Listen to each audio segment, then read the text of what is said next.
This podcast is sponsored by www.gambleriskfree.com, teaching you how to make guaranteed profit from bookies. Any free bet you get teaches you how to turn it into real withdrawable cash. They also find free bets for you so you don't have to do any work. Take a look at their website and enter the promo code Gooner Ramble when joining. GambleRiskFree.com.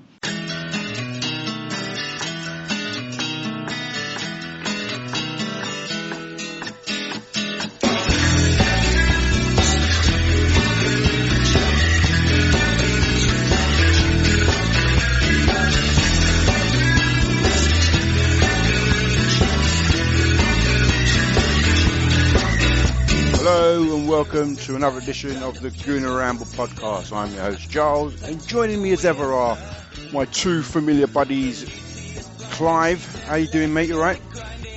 Yep, I'm good. How are you? Yeah, not too bad. I've got Woz as well. You alright, mate? How you good evening, Giles. Yeah, I'm good, mate. Very good, thank you. Yeah.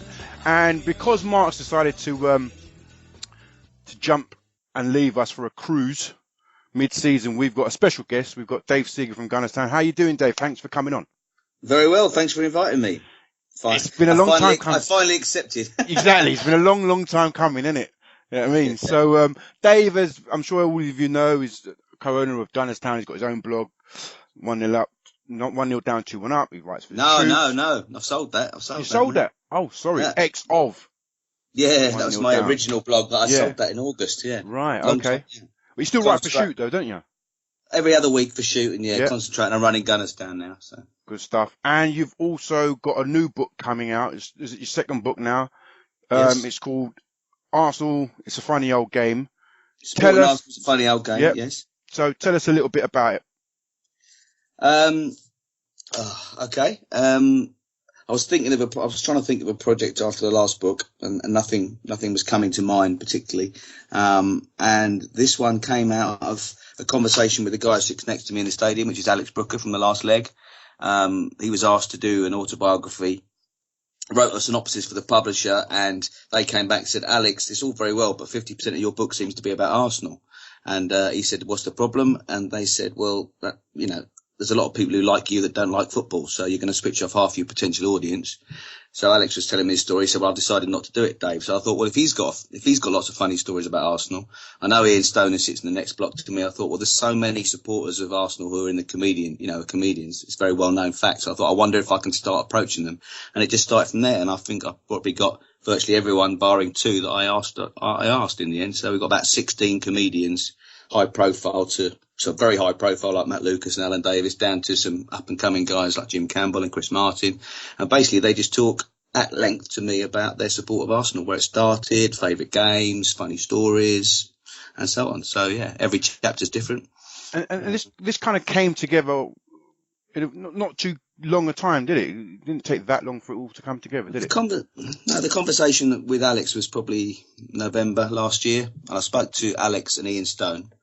And I thought if I can get them on side, they would help me introduce me to obviously their peers and their friends. And so the first interview I did in the first week of January, and the last interview in June. So yeah, it took me 6 months and finished writing it at the end of July.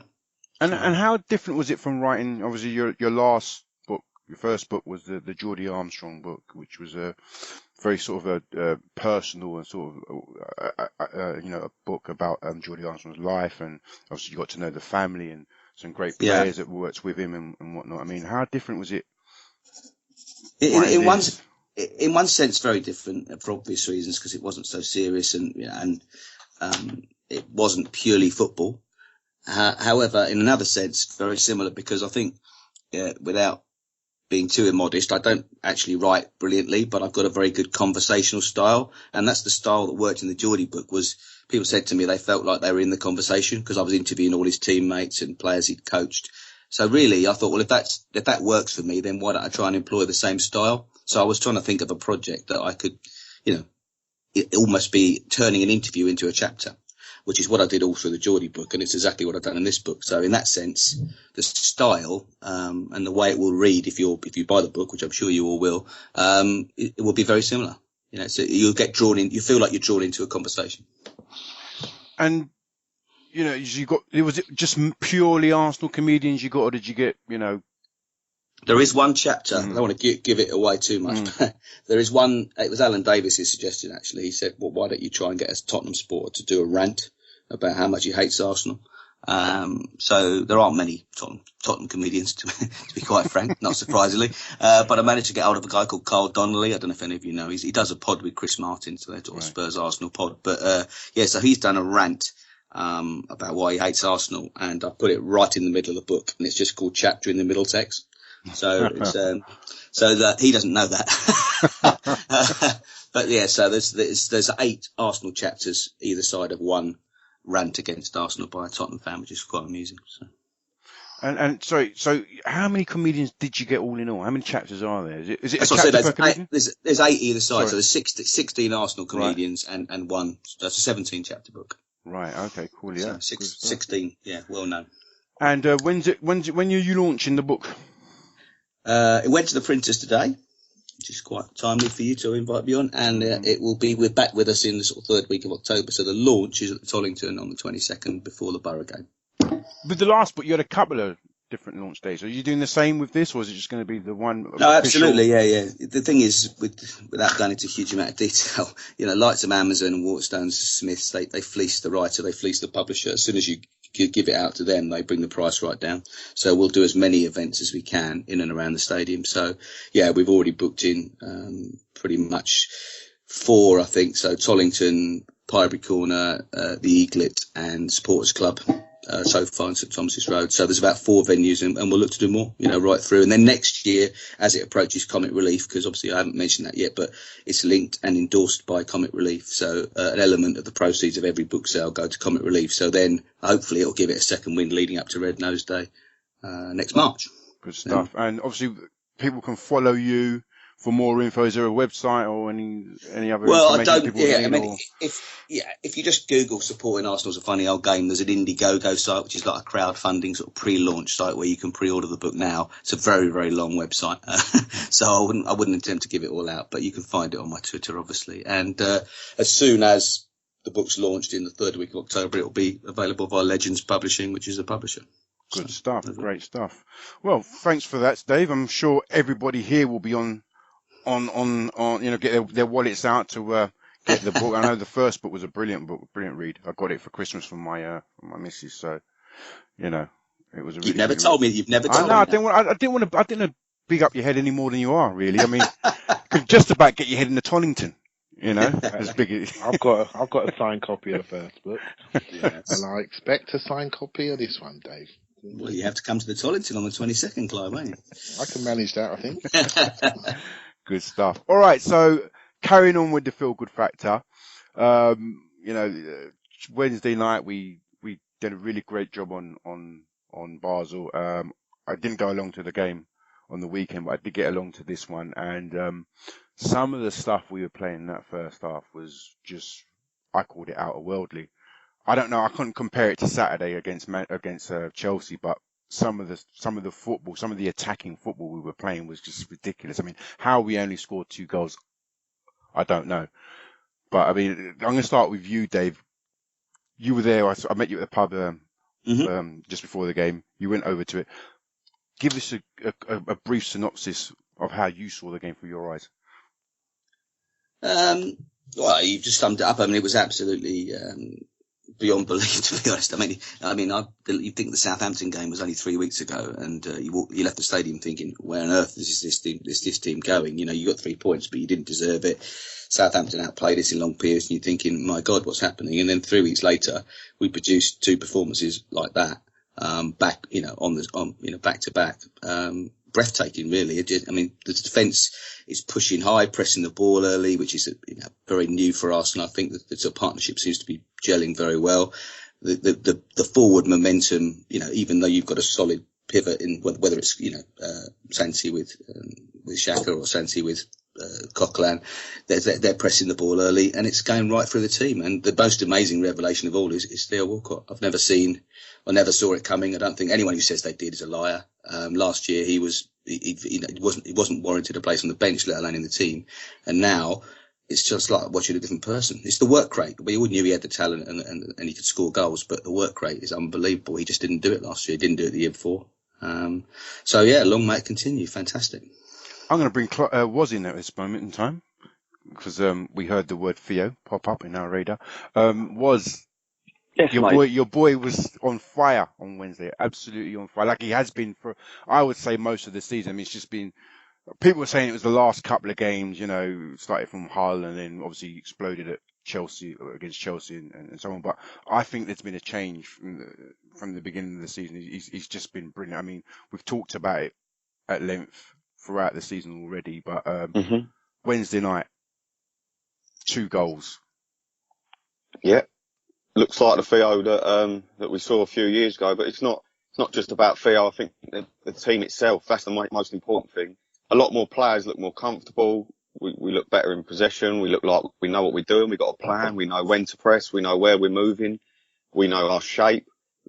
These players are benefiting from being involved in an actual system and in an actual way of playing. And it's something that we haven't seen at Arsenal for a while. And my face is still aching from the smile. So I haven't watched a game like that. And actually, for years, I can tell you now, for years I've been turning up to the Emirates and thinking, do you know what? Even at 1-0 up, 2-0 up, I was thinking, look, if we concede, we're in trouble here. And for the first time in a long time, when we went up early, I actually felt for 10 minutes, if I shut my eyes, it could have been like years ago when we had games won.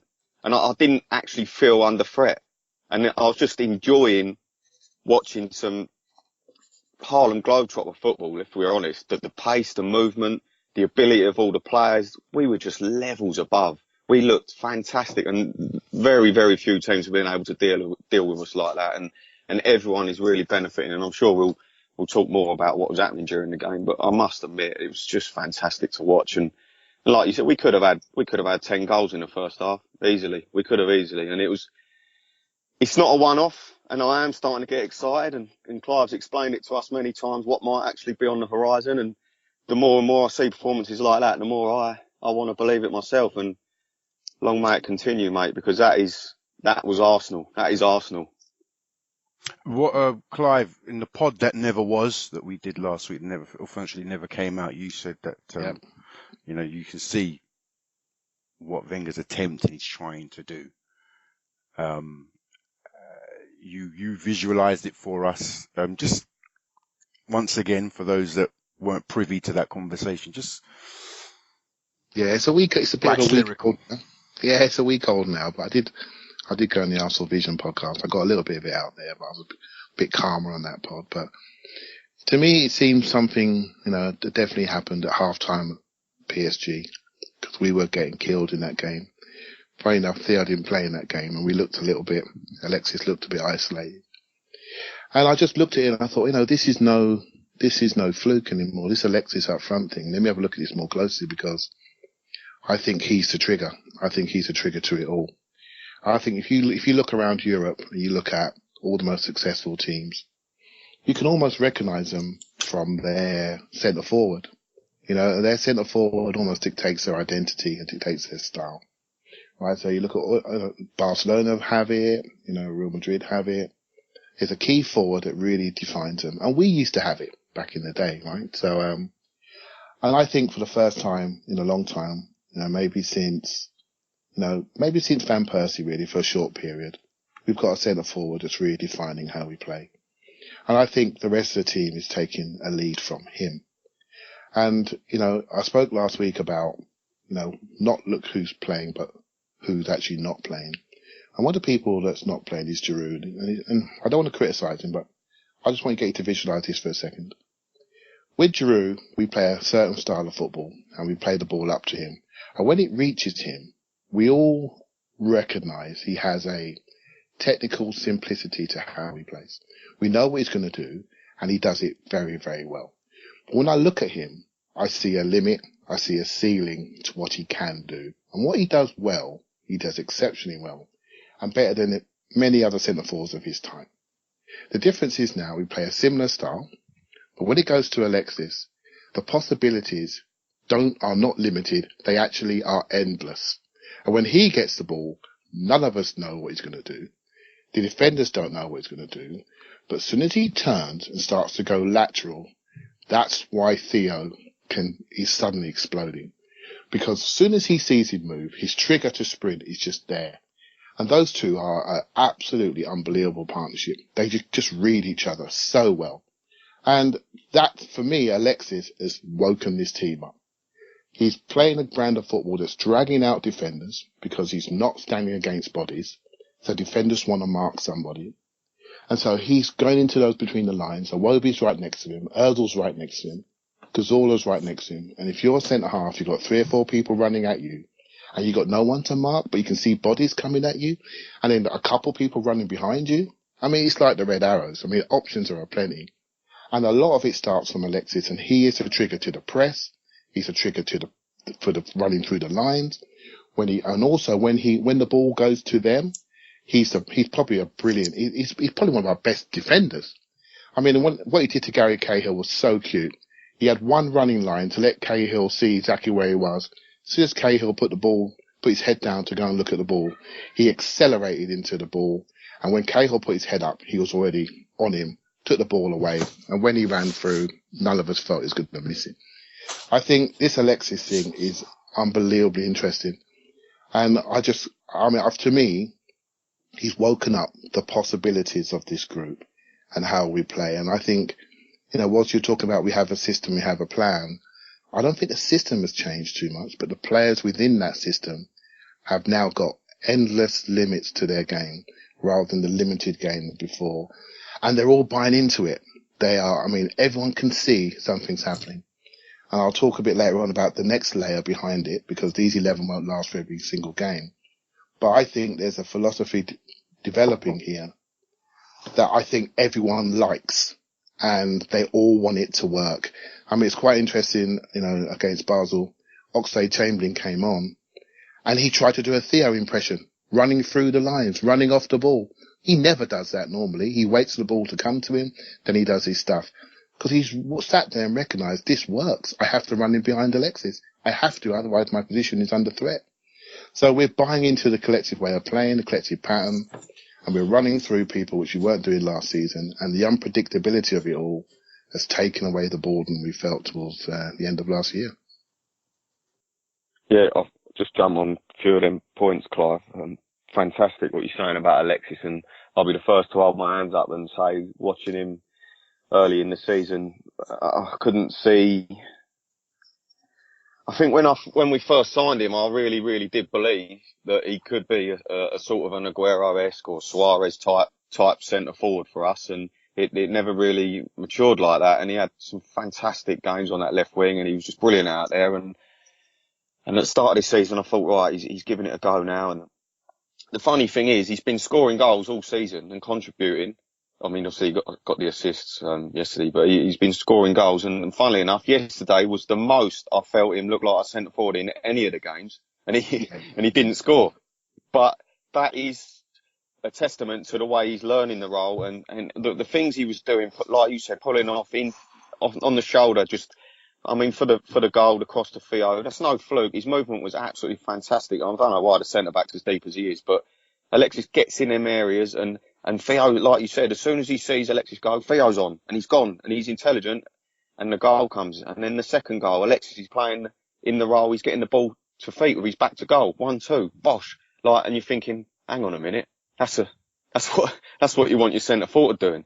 And if he continues like this, Alexis, and there's no way he'll play every game this season, and we have got options, but blimey, he is looking so good. And when you're saying we're playing a similar system, I don't see it being that similar, Clive. And the reason I say that is because the majority of last season, we were playing massively inverted wingers. We had Theo Walcott on the left wing for 20 odd games and Joel Campbell on the right wing. We were cluster in the middle of the park. We were trying. We've opened up. We've opened the pitch. When I mean similar system, it's probably for the first 5 seconds of the game and where people stand at the start.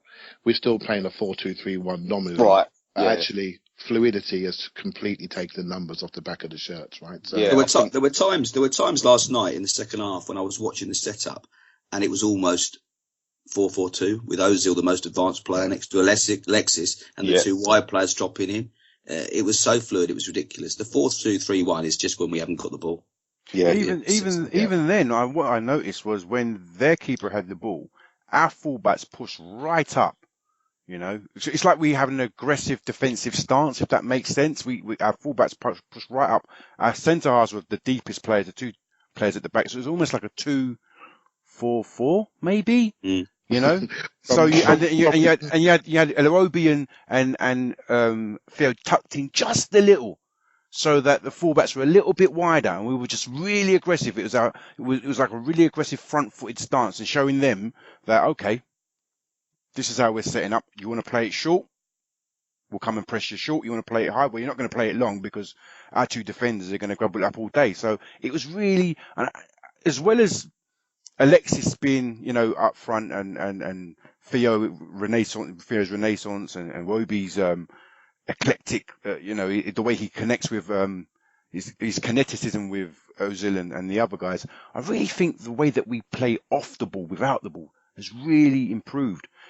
Wenger said after the Chelsea game that he was trying to convince the players about this is the way that we want to play. And the more we have positive results, the more they buy into it. So to me, it sounded like he sat down in the summer with his coaching staff and they've come up with this formula, you know, and they've put it to the players. And at first, as we saw against Liverpool, it worked for a time and then we just kind of ran out of legs. You know, we struggled to really find our legs against Leicester. It was a very cagey affair. Southampton, we just about crept over the line, but with every game, we've kind of improved a little more and a little more and a little more. And as you said, you know, even though Alexis didn't score last night, it was the most natural game as a central striker that I've seen him play. And he's starting to believe. Yeah, his exactly. body language in the first 3 or 4 games was, I don't know what I'm doing here. I don't know why I'm here. I'm doing it because the manager's asked me to. I don't want to be here. It looked all wrong. And then you saw the other week when he pulled away, kissing the badge as he ran towards the crowd. It just seems something's clicked. The players around him, as you say, but in his own mind, he looks to. He's now comfortable in his own skin in that position. He definitely wasn't the first 3 or 4 games of the season. Absolutely. Something's changed. Absolutely. I want to just drop in a couple of questions because we've got quite a few questions. And then, seeing as we're on the topic, I want to start with a question from. His name is @GoCool, and he says, our playing style relies on us scoring early. What's the risk and alternatives? So I imagine he's saying, what happens if we don't score early? Do you think that I suppose it's too early to really say. It's such a small sample size, but if we don't score early, do you feel that the team would start to feel nervous? You know, the system isn't working. What do we do? Do we see them reverting to type or making mistakes? I mean, I suppose it comes down to self-belief and confidence in this system that Wenger's employing. So I'm going to come to you, Clive. I mean, as I said, it's a very small sample size, but no, because I think it's a 3.5 game sample size for me, and it's maybe 4.5, right? But so basically, I've been thinking about this actually. You know, I like to try to think I know the future, right? So I've been looking at the next layer. I'm looking at the next layer of players we have on the bench. And I can see this continuing. So let's just get into your mind. So this 11 or 12 that we're seeing, Coquelin included, the start of the last few games, it's not going to continue, right? They're going to fade. They're going to get tired. I saw a little bit of legginess in Iwobi for the start of that game, then he came strong and then went off. It's not going to continue. So I started to look at the next layer, and I include players like Ramsey, you know, Oxlade-Chamberlain, Lucas, and probably Welbeck. And I tried to imagine them in this system. And I'll tell you what, I can see it working with all of those players in this system. Exactly the same style. They can adjust to it immediately. All right. So I can see this continuing. And players like Giroud, who's having a bit of a rough time, you know, could have been a hero for France in the summer, now found himself out of the France squad. I don't write him off because there will be a day when this will not work. And we may have to revert back to a more structured style, a style when we're not finding our fluid movement. And we have to go back to something that comes more easy on a wet day in November. So I see a layer that can play this style, and I see a plan B option if this style isn't working. And I have to say, there's a player that I've been hugely critical of my time, podcasting and writing, etc. But I'm just wondering if this fluid system, this front foot style of system, could really suit Ramsey. It could really suit him. Where? I saw something. I saw something against Chelsea, right? It's quite interesting. When Coquelin went off, I felt it that it may have been the point in the game that it was 2-0, but I felt that we immediately engaged them a lot less, and we became a bit more passive, and we became a bit more pass structured. And that's how I felt in the stadium. And sometimes when you go to the stadium, people say, oh, you need to see this, you need to see that. I'm a believer when you're in the stadium, you see different things, and I validate it at home when I watch it again. Actually, when I got home, I saw Xhaka making a few tackles, but he has a different style of pressing and engaging. He tends to do it more on the recovery when Coquelin is much more on the front. I do like Xhaka at the base of our team with the passing patterns. But for front-footedness, I have a good feeling for players that go and engage people and take their space away. And I've never been an advocate of Ramsey playing in centre midfield, but I've got a funny feeling with the fluidity of this group, it may, lots of players attacking in small distances. So when we lose the ball, we are not disconnected. We are quite narrow and quite central. He could find a role in this formation in the centre midfield on occasion for certain scenarios. And I think we may see a different player. I'm just guessing the future. You know, I'm not a huge fan, but I recognise his talent. But in this fluid system and front-footedness, I see a layer of players that are comfortable on the ball. You know, Welbeck could easily play on the left. He could easily play on the right. We get the same penetration from him. Lucas, we haven't seen much of, but he's obviously smart on the ball. He combines with the team, and he's got a little bit of maturity about him. And I can see this continuing. I really can, from a strong defensive base. So, I'm not too concerned about the plan B option. I'm really hopeful that we've cracked something here. And Dave alluded to it. The players now believe it, which is more important than what I think. Dave, before you come back to Clive on the Ramsey question, I want to bring back Woz, because Woz has said quite a few times that Ramsey's fit. He walks straight back into this team. Woz? Yes, mate. Go ahead. The reasoning, Clive's pretty much hit the nail on the head, and what I was discussing with him in the past, I believe Ramsey pressing the ball is so underrated. I think people have forgotten what Aaron Ramsey was like before we watched him right wing, and then we watched him alongside Flamini in an unbalanced side that was struggling for 6 months. And Aaron Ramsey has got every tool in the book. He's got everything. He can tackle, he can pass, he can shoot, long distances, short distances. He can run forever. He really, really could do well. And what I noticed, the last 2 games, or especially midweek, Granit Xhaka just sat and patrolled, and Santi Cazorla got up and close to Mesut, and he was much more advanced, and he was playing a much more sort of more of a linking role higher up the park. Whereas when it's Coquelin, obviously Santi sat a lot deeper. And I think if I can see Xhaka sitting there patrolling, it gives the freedom of someone like Ramsey who does have the ability to get from one box to the other, and Santi cannot play 50 games, end of that. So we have got massive options there. And just touching on the original question, and that's not on Ramsey, but Olivier Giroud, we're talking about changing our style. Manchester City teams that were winning the titles, how important were players like Edin Dzeko and players like Alvaro Negredo when things weren't going right for them? How important were they coming off the bench just to make that difference at home? There was time and time again where the game needed something else. Maybe it needed a bit of a bully. Just lump it in the box and see what happens. And a lot of times it proved very fruitful for him. And I'm not writing Giroud off saying he could never start again all season or anything, but he's a real good weapon to have. And it would mean a change in style and a change in approach. But sometimes in games you need that. And what Wenger's found here has surprised me. And I'll be the first to put my hands up and admit I never saw it coming. Last season I was almost suicidal with the whole situation with Wenger. And he really has really pleasantly surprised me. And we're now seeing players who have had tough times of it, if we're honest, and have struggled in Wenger teams and systems, and he stuck by them for a long time. But now we're seeing people reap the rewards of playing in a side that everyone knows what they're doing, and it's playing to players' strengths. And that's what I like. And I honestly do think that like Clive touched on, Aaron Ramsey's strengths are all suited to lying in that middle of the park. As long as Xhaka is the disciplined patroller, he can create from deep. He's unbelievable on the ball. We know that Xhaka. Pass through the lines.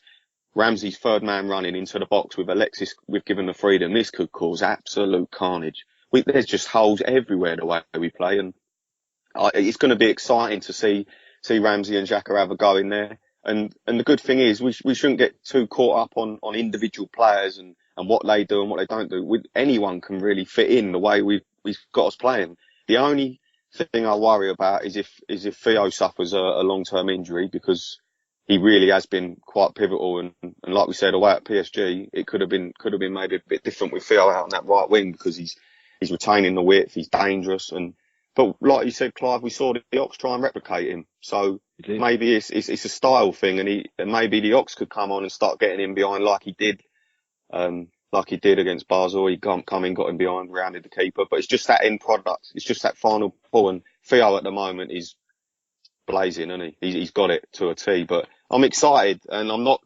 too worried going into games. And with regards to not scoring early, I don't think I'm that worried, because I look at our bench and I think, do you know what? We got game changers now, and we got players that can shock you, and we got a lot more than just our starting 11, definitely. Dave. Yeah, no, I don't disagree with anything. I mean, I'm not. I agree with Woz. I don't really like talking about individuals, particularly when the team is playing this well. It is about the collective. We're all old enough that we don't have to think about star players anymore. We know who they are, but we don't need to talk about it.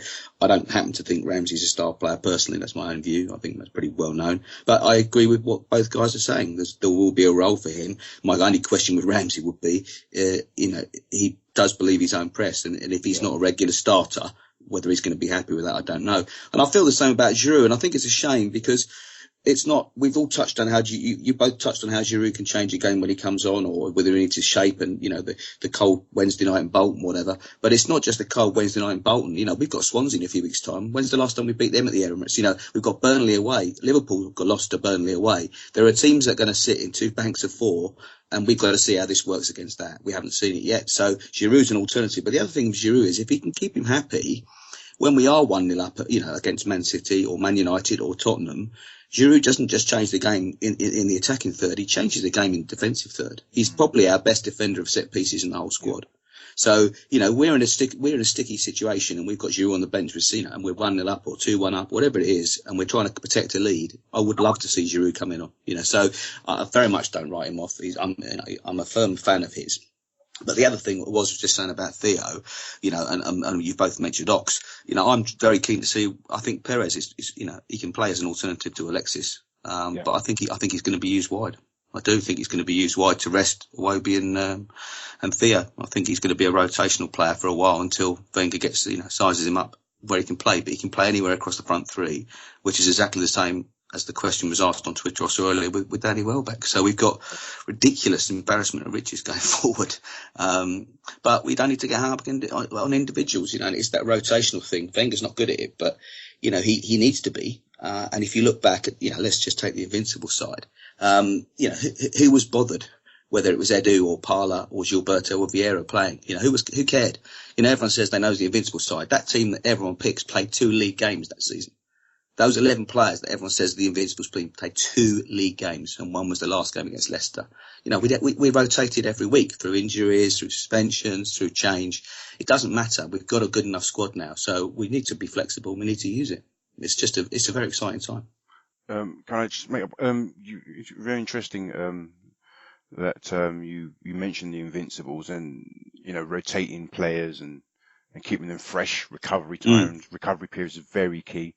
I also wonder if I've got a question here from @Jacaresque, and he says, isn't it too early to say that Giroud isn't going to play a part? I mean, he's talked about the games coming up in winter months, and I do worry that with Wenger in recent times, he finds a system, he gets wedded to it, he gets married to it, and that is the system, that is the that is the one we're going to go with, and you wonder, that's when the tactical flexibility questions come into play. And I just think to myself, I'm not too sure about writing Giroud off. I think, as you said, Dave, more than just being an impact player and coming on to grab a goal or keep the defence occupied or whatever. I think there are times when we will need a wall striker. Like you say, when they're playing with teams against teams that are a bit more cute in defence, that sit a lot lower in the field, and it's difficult for our players to find the space. So I'm a bit reluctant just yet to say that Giroud won't play a part. It definitely seems that we're moving away from Giroud. I mean, Wenger said that Alexis Sanchez is our number one striker now, but I do think still he's got a part to play. Going on to another question, as you alluded to, Dave, I think a guy called Chippy's Curler said, with Alexis, Theo and Iwobi creating so much high up the field, are we less reliant on Ozil? Will he mind? And this is, Clive, you talked about, especially last season, you talked about single points of failure and how we depend on certain individuals too often. And, what I noticed, especially in the Hull game, was that, he was dropping a lot deeper. He wasn't assisting as much. He's not been assisting as much this season. But as Wazard said, he's sitting deeper. He's engaging. He's usually one of the highest passers in the team. So that tells me that when he's not assisting, he's actually trying to be a benefit in other parts of the field. And what it also tells me is that if he's not assisting, that means we've got other players that are playing their part. So. I'm not worried about that, G, to be honest. I think on the pod that never was, we spoke about what I call superstar football. And I said all Wenger's done is basically he's got Sanchez and Ozil closer together. That's no bad thing, right? So he's taken away a lot of the defensive running back from Sanchez. He's got a younger Iwobi doing it and a fit Theo doing it. And so now we've got our 2-star players in the right areas of the pitch, and they need to work it out, and they are working out. And what I love about Ozil, and it's something that I want to see from Ramsey when he comes back, he doesn't try to be Roy of the Rovers, right? He has joined the collective.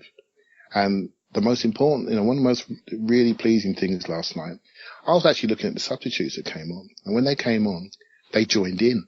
And that means we got depth. They haven't come in and said, I play my way, and you've now got to adjust to my way. They looked at what's going on the pitch, and they've joined in to the collective. And it's really important that we have that, what I call no superstar football. We don't want to see no Roy of the Rovers busting a gut doing different things. We want to see people doing the right things. If we can pick on one thing that's changed, I think it's the maturity of the group, the football maturity to do the right things at the right time. And I'm actually not worried about deep line blocks, because Chelsea tried a deep line block. And what Alexis does, if you go deep, I'll just get it here. I'll just turn around. When I turn around, Theo's off. And and what Theo's doing is creating races. He's creating races with centre backs, inside shoulders of full backs. And he's on the move. And when he's on the move, it's already too late. So you could say, well, I can't let Alexis turn. So I'm going to go and meet him. And when you go and meet him, what are you doing? You're creeping up the pitch. As soon as you creep up the pitch, he gets it tight. He can turn out of you in 2 seconds. Once he goes on a half turn, as soon as he goes on a half turn, that's the trigger to Ozil. That's the trigger to Theo. That's the trigger to Iwobi to go, give it to me now. You've done your job. You've got 2 people near you. We must have an overload somewhere. And they work that overload, and in we go. And I don't know about you, but the quality of chances we're creating is so high. I mean, last night, it could have been 8. It could have been 8. And the chance quality is so good, because we're getting into dangerous areas at the right.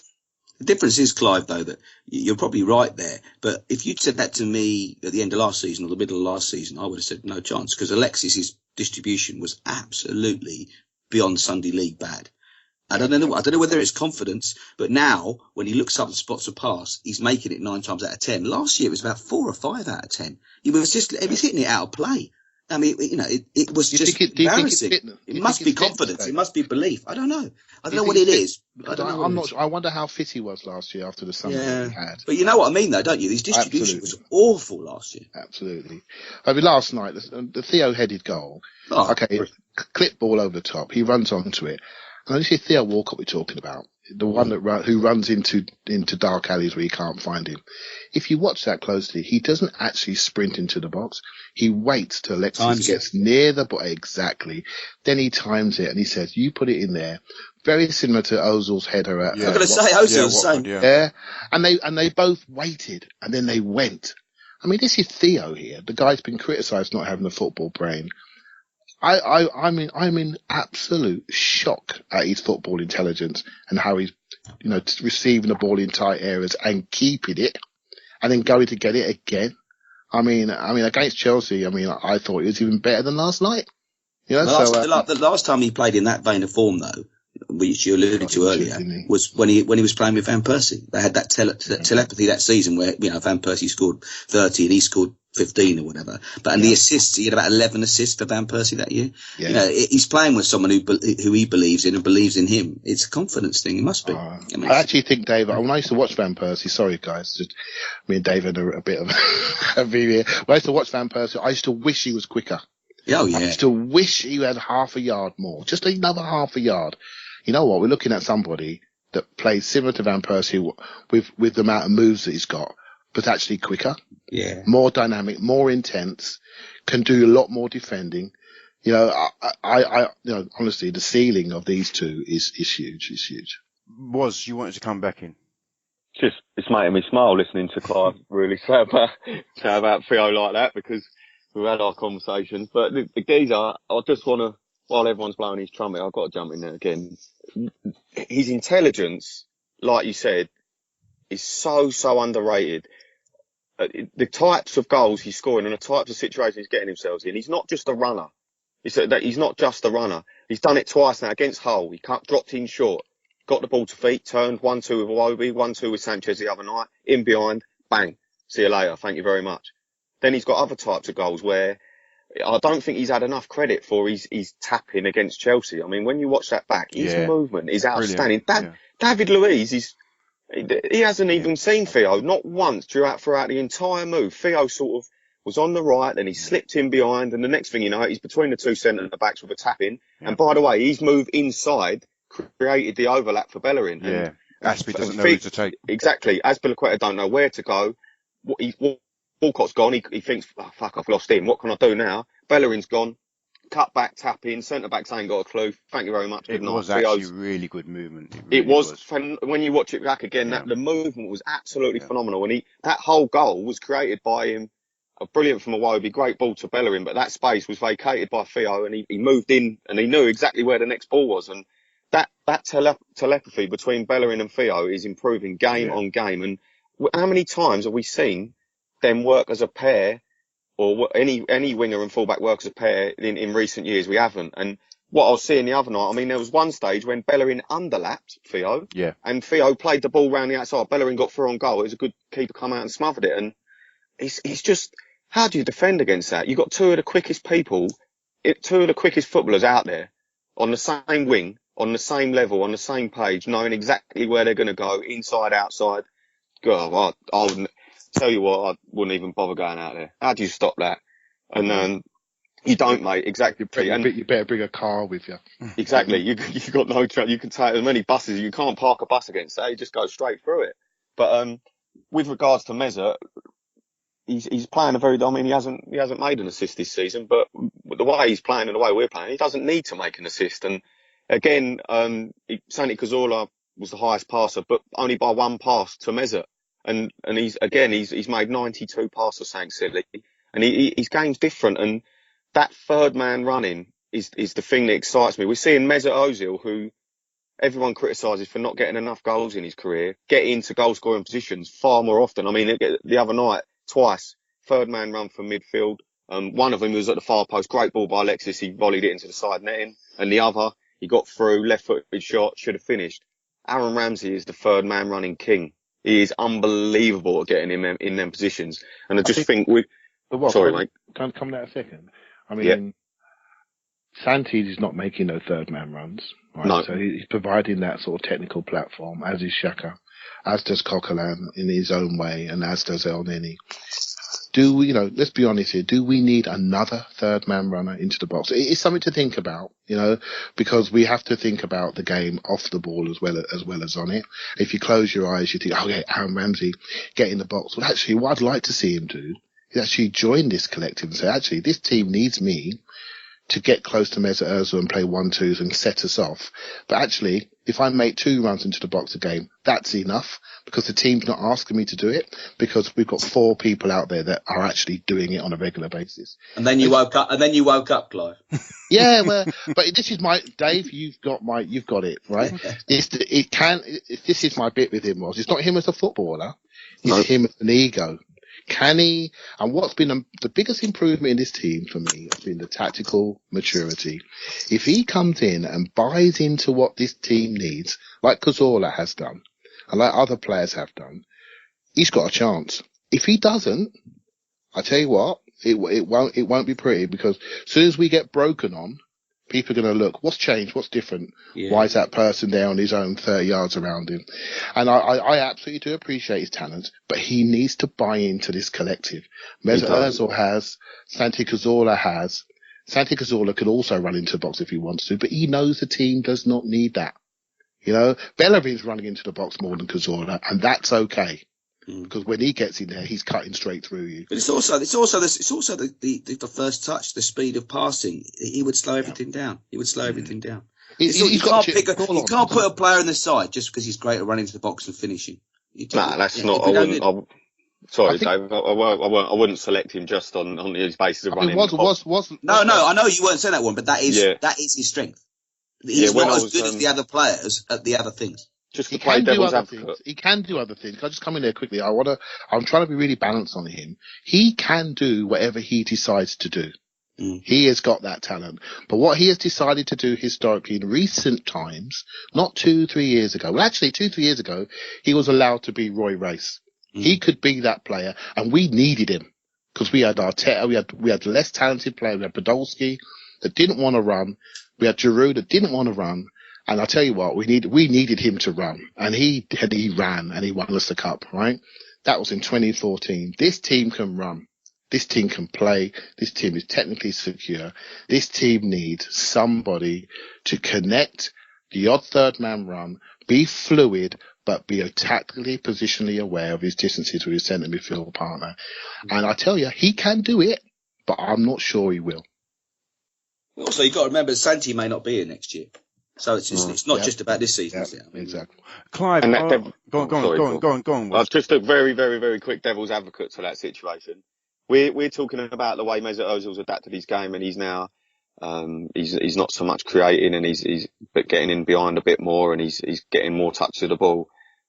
Why can't he in the transition switch with Ramsey? If Ramsey goes beyond him, why is it not that Mesut can do the Santi Cazorla role? I said he can do it, but I'm not sure he will. He can do it. He can do whatever he wants. That was my exact words. Yeah, I understand where you're both coming from. He needs to buy into the collective, and for me, I really do hope it's always the ego. It's always the ego for me. Did you not see at the Euros, Dave and Clive? Did you not see anything in Ramsey that made you think actually he is actually buying into collective here? Because you can't be an individual playing in a Welsh team that's not really talented. He's only got 2 real superstars. Yeah, but he had a free role. He had a free role, Dave. He had a free role, Dave. But he wasn't just bombing up forward. He was actually doing his defensive work as well. He actually, if you watched him and the way the team connected, he actually played very maturely in that championship. And I think he opened a lot of people's eyes. A different system, G. It's a 4-3-2. It is a different system, but what I'm talking about is his maturity. We're saying people are saying that he's not mature. We're not. He's paid for himself, but should we actually give him the benefit of the doubt and say actually he might be able to? Of course he can. As Clive said, he's able to do anything. He can do whatever he wants. I hope he buys into this team, and if he does, that's what he needs to do. I don't think his maturity was tested with the Welsh team because he had 3 people behind him providing the platform. And if he got back in and defended, that was great. But we didn't pick you to do that. We picked you to connect with Bell, to power them back, really work hard. I know that, Clive. But if you actually, I understand what you're saying. But what I'm saying is, from what I saw, he was getting, whether he was allowed to, whether he didn't have to get back in, he was. Yeah, I agree with you. I agree with you. He did everything. Right. Roy of the Rovers, sorry. He did everything, and he done it brilliantly.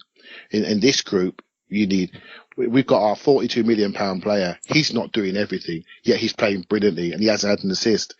but he's bought in. And I think Ramsey could do it. I really do. But I'm not sure he will. That's all I'm saying. Okay. All right. Cool. Nice problem, isn't it? Nice problem. It is a nice problem. Yeah, I've got two more questions. I want to go to, his name is at Full90 Gooner says, I think that Dave alluded to this earlier. It says, is there still a place for Welbeck when he's fit again? Start with you. 100%. Welbs is, he's very similar, really. I wouldn't say so much in playing style, but in stature to Alex Iwobi. And I actually think with Welbs, I think his best position is on the left side. And I think he likes to come in and connect, and he's powerful.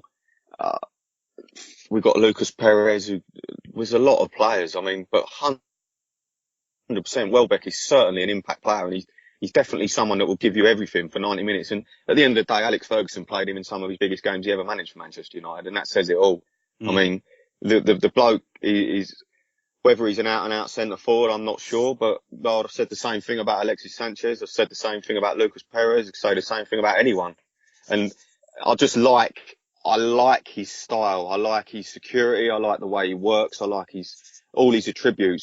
He's very clumsy, but he's very powerful, and he can cause havoc, to be honest with you, at Welbs. And we forget we have players like Welbeck and Ramsey, and they're not even being involved at the moment. And it's such a nice issue to have.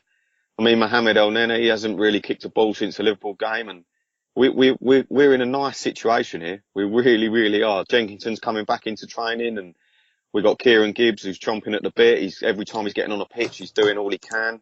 The centre backs, we've still got centre backs out injured coming back, and all throughout the team, Ospina and Cech, there's competition there. They're playing well. They're fine. And by the way, we ain't said nothing about Ospina. He did make another couple of great saves. And he's just brilliant. Yeah. He is good with his feet, yeah. And his distribution is distribution Dave, I call him, because his distribution has been fantastic. He's been absolutely brilliant. And I thought it was interesting. So nice. Yeah.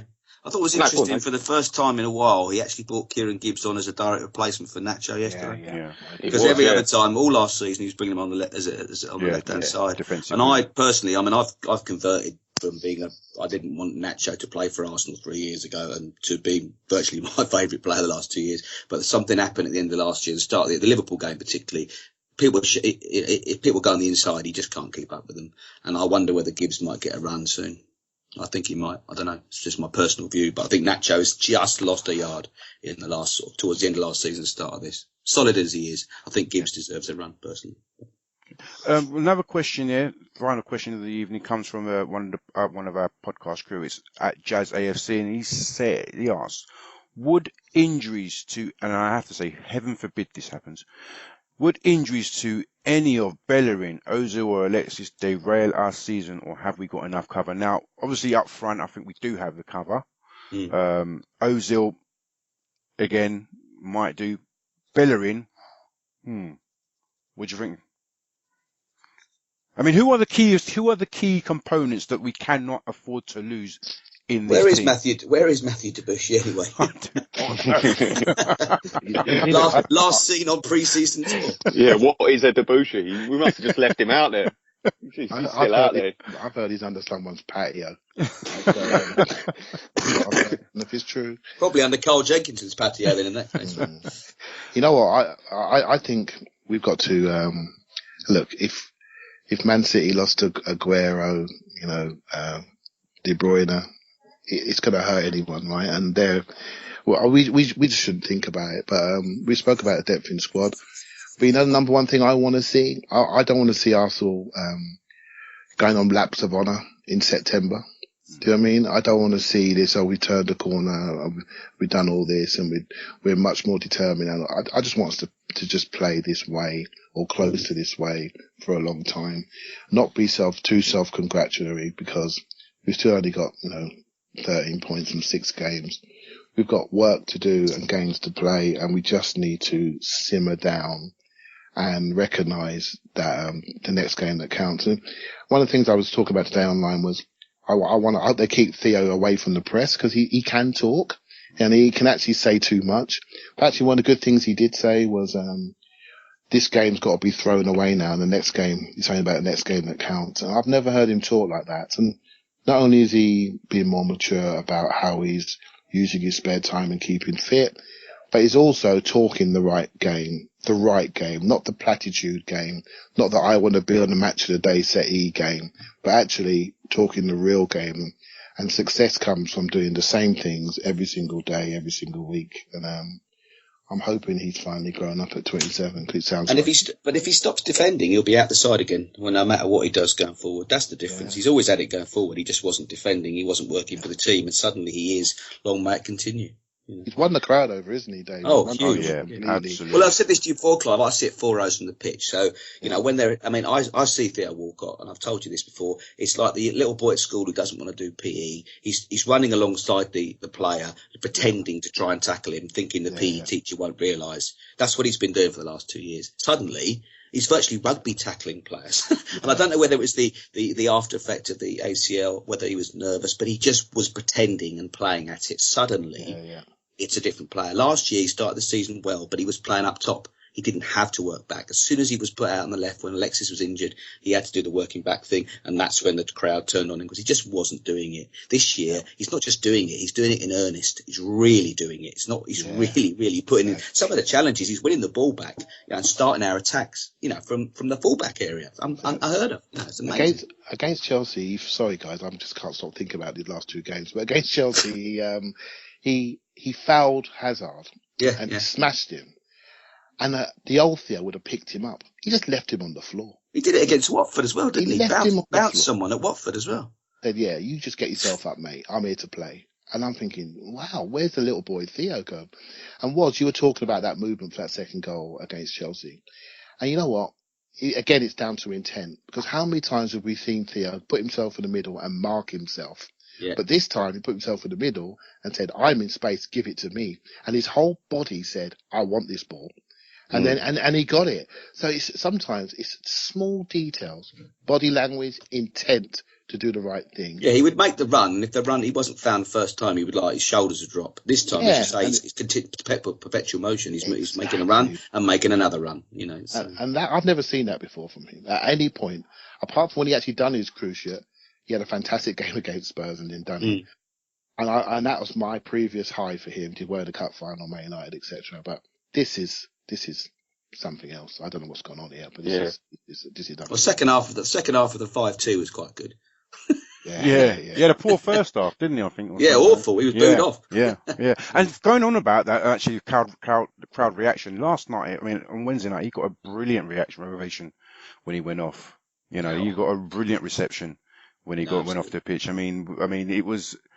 It was just, I don't know where this version of Theo is, but I don't want him to ever leave. You know what I mean? I mean, he's just different mustard this season. He's absolutely brilliant this season. It'd be interesting to see whether Gareth Southgate gives him his head, because that will do his confidence even more good. Well, the thing is, I was thinking about that today, actually, and the 2 players that have actually really sort of like put down a marker to return to the England team are both Sterling and Walcott.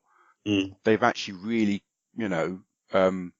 given whoever the new manager is, or is it Southgate? Well, it's Southgate headache. for the next 4 games, certainly. Yeah. They've really given him a headache, a selection dilemma. The compactness of the team. We talked about our work off the ball and how important it is. And what I noticed is we are now we are winning the ball at the breakdown. When we actually winning the ball in transition, turning it over, and the movement. And the options are giving us so much, options if you want, and I don't know. I mean, I can't recall, but maybe you guys can correct me, but I don't remember us winning so much ball at the breakdown and turning it over so quickly. I mean, am I wrong, Clive? I mean, we've done it in spells of games, but we've never done it consistently. Yeah. I mean, do you think that's do you think that the commitment to that is another sort of underrated aspect about the quality of this team? I think they're getting rewards, right? Yeah. And again, it started in Paris. First half we were shocking, and second half, me and Will spoke about this. We just pressed them a little bit. That's all it was, and we got loads of chances in the second half. We were a bit loose. I didn't think we were compact enough, but to me it started there, and then it just continued, right? And I'm looking at it thinking, okay, this is interesting, but it comes back to the collective again. I think Alexis is the trigger. He is the difference. He is the difference in this group. And all our best teams have had a main centre forward identity. We can all see that person. The team plays through that individual. Now we talk about 2014. The identity of the team was set by the centre forward, right? I don't care, and that's it. We all knew who he was, right? And I don't think any team that wants to be successful can have a centre forward that doesn't define you. And this guy, Alexis, defines us at the moment. If you're trying to capture everything that's good about what we're seeing, different to last year, I think he's a standard bearer, and it's all wrapped up in him. And that's been a major difference to how we play. And then we've just added other bits to it. Another big difference for me is Mustafi, right? And just how he plays and how he leads and where he plays and how he drives into midfield, but how aggressive he was and what he did against Chelsea. Those two was probably, as good as we've ever seen for a long time. He just makes, and he's a Clive.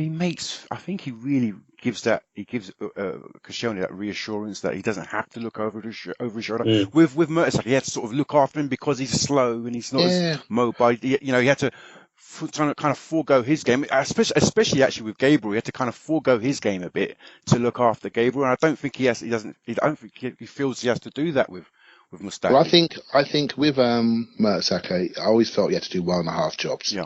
I always felt he was our most important player by a million miles, right? So if he wasn't there, we had nothing.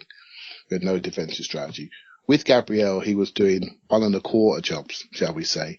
And I don't think he could read him. He's quite erratic. He's physically in much better shape than Mertesacker, but I don't think he was easy to read defensively about what he was going to do. And I think he found it hard to cover around for him because he didn't know where he was going to be. Mustafi and him are just on the same wavelength, right? And they know exactly what they're doing. And he knows Mustafi is happy to go and engage. He'll go and engage. And he'll go right through you, and that's it. He'll slide tackle you, and that's it. And all Koscielny's got to do is bits and pieces. So he's going to cause chaos. I've got to be ready for those bits and pieces. So he's got a defined and clear role, and it looks great, right? So they took turns in smashing Costa last week. Yeah. And you didn't feel vulnerable if one was higher than the other, because the other one can do the job, right? So, there's so many good things. Bellerin's performance has gone through the roof. Yeah. No one's talking about what he's doing, right? So, it's just, it's unreal. So, I noticed, Clive, when I was watching on Wednesday night, we're not so, as you were saying, we're not so concerned about having them two just sort of like sitting deep, because as I was saying, like when the goalkeeper had the ball, our fullbacks really pushed up high, and it was really, we started with a 2 at the back, and that's because of I suppose the reassurance that that these guys give the rest of the team that these guys they're mobile enough, they're fast enough, they're aggressive enough, they're sure-footed enough to actually handle what's going on if they're left in a one-on-one situation. Because Doumbia is not as quick as he used to be, but he's still a handful. And Mustafi really kind of dealt with him, on Wednesday night. He really kind of shepherded him away and sort of like, obviously they had to take him off in the second half because he had no effect. So I'm really, really, really happy with that partnership. Dave, we spoke in the pub before the game about Iwobi, and just really briefly, Yeah, you said I just don't want any of us to get carried away, but it's hard not to. It's just for someone so young. The strength, the presence on the pitch, the vision. When you see players who always seem to have time on the ball, you don't see that with someone about that age very often. So I'm just trying not to get carried away, but it's saved us 40-50 million pound. Quite as simple as that. I really believe that. Everyone wanted a Marco Reus on the left. The sky is the absolute limit. I can't speak highly enough of what he's done to the team. The fact that I didn't have any doubt that he was going to start this season. That tells you everything. I thought he was going to be in the first 11 this season. I didn't have any doubt that he would be. So good stuff. All right, let's move on to Burnley. Different kind of threat, if you want, isn't it, from what we've had in recent times, in recent games? It certainly is, mate, and it's going to be they're going to want to scrap, aren't they? They're not going to be lying down, and you're going to get a tough game up there. But do you know what? I fancy us. I just feel ridiculously confident at the moment, and it's a great feeling around the club. We've got so many positives. We could sit here and talk for the next 4 hours about all the good things that's happening at the moment at the club, and it's been a while since it's felt like that for me. And And like I said, going into the game the other night, once we scored, I thought, you know what, that's it.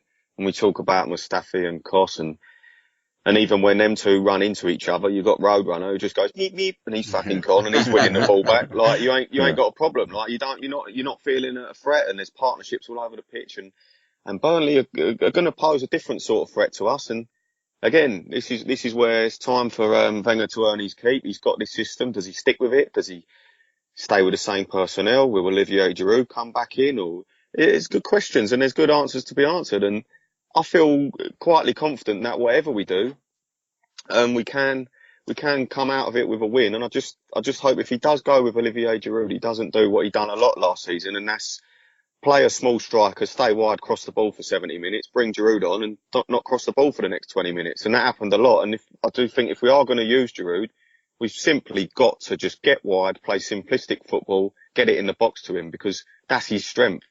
And I think we can cut Burnley to pieces. I really do think, even like Clive said, if these teams do sit back, we got players in any hole, they're in it. Ozil's in a hole. Sanchez is dropping in the hole. We've got players, Walcott's running everywhere. They don't know what Bellerin's coming up. Iwobi's getting on the ball. No one knows where anyone's going to be. It's just mesmerising to watch, and it's so exciting. And I just can't wait to get up there on Sunday and just. I'm not really too excited about going to Burnley, to be honest with you, but I'm very excited about watching the football, mate. And I've been lucky enough to go to all the games so far this evening. I can see something beautiful developing, and I don't want it to end. And if this continues, and like Clive said, let's not get carried away. Let's keep the players grounded. Let's not start walking around doing lacks of appreciation. And like he said, Theo's interview was brilliant, because he did just turn around and say, look, it was all very nice, but tonight's almost forgotten about. It's gone. It don't matter. Tonight doesn't matter anymore. It's done with. Let's move on to the next one. And if we can keep that attitude up, and we do have our luck with injuries, but look, Coquelin's out. I mean, last season, Coquelin went out, Flamini come in. Do you know what I mean? And now Coquelin's out, and we're looking at £35 million Granit Xhaka replacing him. I'm flipping hell, like, what a difference. And let's keep going. I'm very excited, and like I said, we could talk for hours and enjoy it, and I've got a big smile on my face about the Arsenal at the moment, and I don't want it to end. So let's go up to Burnley and really set our stall and just go out there and say, look, we're Arsenal, like we have the last few games. Say, look, we're the Arsenal, we're going to come here, we're going to attack you, you ain't going to know what's hit you, and thank you very much, good night, on to the next one. Dave, every game. Go on. I echo all that, and I think the nice thing is, unless I'm wrong completely, we got an international break after this game, have we? Is that right? That's right. Yeah. So he doesn't need to think about resting players necessarily. That's exactly what I was going to say. I was going to ask you. He can go. He might make a change or two. I don't think he necessarily will. And also, the other thing is, we've got fantastic players who don't go away with international teams anymore. It's like Arteta when he was at his best. He was always fresh. And we've got that. We're going to have that with Perez. Bellerin might play an under-21 game, I don't know. But we're going to have players who are very, very good players. Coquelin's going to have 2 weeks to get fresh. These players, they don't have to go away. They're excellent players. 3 or 4 or 5 of our players are excellent players who don't even go away with the squads. So, yeah, we're going to be very fresh. We'll get Burnley out of the way, and we've got 2 nice home games. No, it's all good. It's all good. Clive, the question I was going to ask Dave before he jumped the gun and actually answered it himself was, sorry, was that do you see us changing any element of the team? Because we always, every game, we think, he's going to change this, maybe this person coming, that person coming, but actually, familiarity is breeding consistency and belief and, an understanding. Do you see him? Do you agree with Dave that you wouldn't be surprised to see him start with the same team he did against Basel? Well, if he started with the same team, none of us could say anything, right? Could we? Because they've done the job. I think I always have this little thing about our height, right? So Burnley are quite a tall team. They play a 4-4-2, and they've got Sam Boakes at centre forward. Without Andre Gray, who's suspended for what he's done online, they haven't got the ability as much to run in behind. But they do play a very English flat 4-4-2. So that means we're going to have to dominate in the middle. They've got that guy, Stephen Defoe, in there that's doing quite well. Set-piece delivery, he's very good. Yeah, it's all about set-piece delivery. So, Xhaka's going to obviously play if Coquelin's not there. And I just wonder if we're going to play a small front line, if he might go a little bit taller in centre mid. And if he did, great. If he doesn't, it doesn't matter. Right? It's just really if he fancies doing it, if he wants to play El Neni and Xhaka together. And just so if they do get a set piece, we can make sure we can repel that, because as Dave alluded to at the start of this, Giroud's a major defender for us, and I always worry about that, because obviously with Alexis there, we sort of don't have that extra defensive height. Now, obviously, Sam Vogt's playing, he's not super quick, so we can play high and press them back and just dominate the game. I'm sorry, 4-4-2 ain't going to work against us, mate. If you don't do that against us, you're going to be running back towards your goal, and we're gonna go through you. So, did they play 4-4-2 against Liverpool when they beat? I think they did actually. They did, Andre Gray played, didn't he? And that's a big. I live near Luton, and I've watched him come up. I've watched him come up from, I think it was Hayes. Yeah, and then he's come to Luton, and he got Luton out of the conference, and then he went off to, I think it's Brentford. And then Brentford, and then he went to Burnley. So I've watched him, and he's a strong running player that really wants to run in. And the fact that he's not playing is a huge blow for them, because they play to Volks and they play long to Volks, and they play from their second balls and go for Ramble. So if they do that, Volks is not Costa, right? So we'll handle him. If the danger from running behind has been taken away, I fancy us to squeeze them to death and take our chances and win the game. Interesting, good stuff, guys. One of these days we're going to put an almighty whooping on some team. Really are, and I expect I have to. Agree with all you guys. I think it should be a good win on Sunday, against Burnley. International week upon us. Then we're back against Swansea. I'm more worried about Swansea. I'll tell you that. Yeah. Swansea's the one I'm worried about, because I give it before Southampton. I thought we were going to kill them. When your game's going on, you think actually they're one of our bogey teams, and Swansea's one of the other ones, and that's the one that worries me, because I've already read that Alexis will not play in that game probably because he's going to be late back. So we're going to have to do something for that game, and that's the one that really concerns me more. And as you said, Perez won't have played in between though, will he? He'll be completely fresh. Yes. It's interesting. It will be interesting because obviously we limped home against Southampton after the last international break, so will be interesting. I want to thank Dave for coming on. Thanks for asking. Thanks for finally making it, gracing us with your presence, mate. And good luck with the book. I'm sure we'll see you probably at Swansea next. Thanks to Clive and Was as ever for coming on, guys. Always a pleasure, mate. Thank you very much for having us. Great stuff. And we'll be back again to review the Burnley game on the weekend or early next week. So that's been a Gooner Ramble podcast. I want to thank everybody for sending in their questions, and keep it Arsenal. Good night. This podcast is sponsored by www.gambleriskfree.com, teaching you how to make guaranteed profit from bookies. Any free bet you get teaches you how to turn it into real withdrawable cash. They also find free bets for you, so you don't have to do any work. Take a look at their website and enter the promo code Gooner Ramble when joining. gambleriskfree.com.